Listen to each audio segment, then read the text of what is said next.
Mentioned in the Saptasati is also the obscure Vrata, vow, of fire and water, 8. But the rulers of this dynasty practiced complete religious toleration. Some rulers of this dynasty followed Buddhism.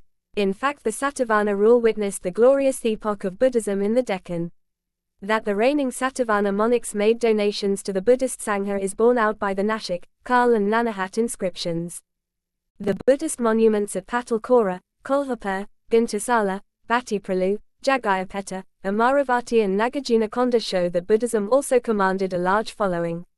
Saptasati refers to worship of the feet of Buddha. Numerous monks and nuns lived in different parts of the Deccan. There were several sects among them.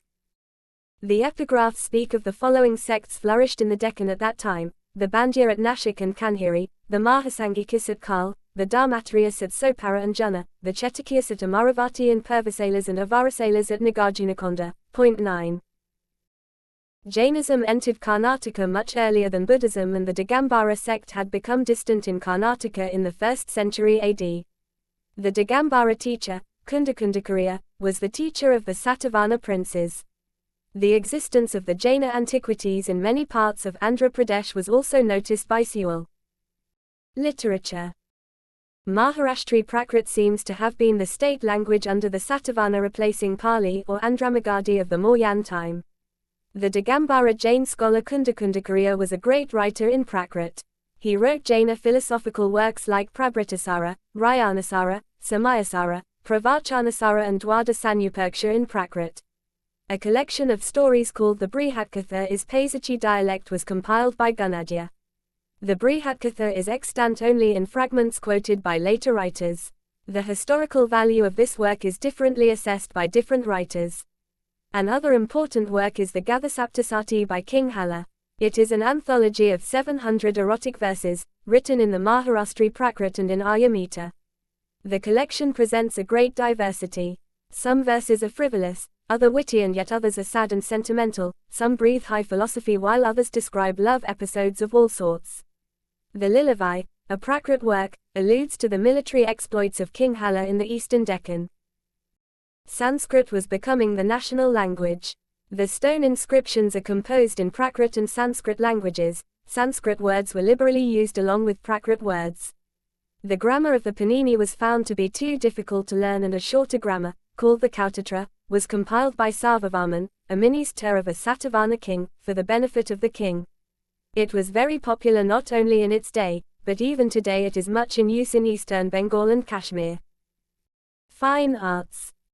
The Satavahana period became memorable by its great contribution to Indian art. Numerous sites in Andhra like Goli, Jagayapeta, Bhattipralu, Guntasala, Amaravati and Nagarjunakonda have revealed the remains of stupas and sculptures. The largest and perhaps the most interesting of all these stupas was that of Amaravathi. The drum of the stupa was 20 feet high with its 4 rectangular offsets. It was surrounded by a railing 192 feet in diameter and 600 feet in circumference.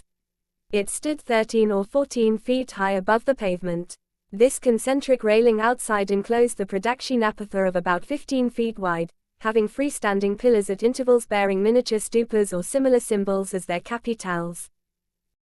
Amaravati school is renowned throughout the world for its exquisite treasures of plastic art. Amaravati sculptures show the influence of Gandhara and Mathura schools to some extent.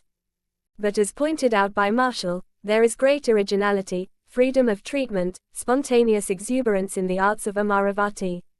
38 he says, the reliefs of Amaravati indeed appear to be as truly Indian in style as those of Bharat and Ellora. They followed as a natural sequence on the Mauryan art, when that art was finding expression in more conventionalized forms. They have inherited certain motifs and types which filtered from the northwest, but these elements have been completely absorbed and assimilated without materially influencing the indigenous character of the sculptures. Nature, particularly the tree, is depicted in a most charming manner. Animals such as elephants are carved beaming with vigor and activity. The human figures are extremely refined and graceful. Indeed, the Amaravati artist attained a magnificent height in the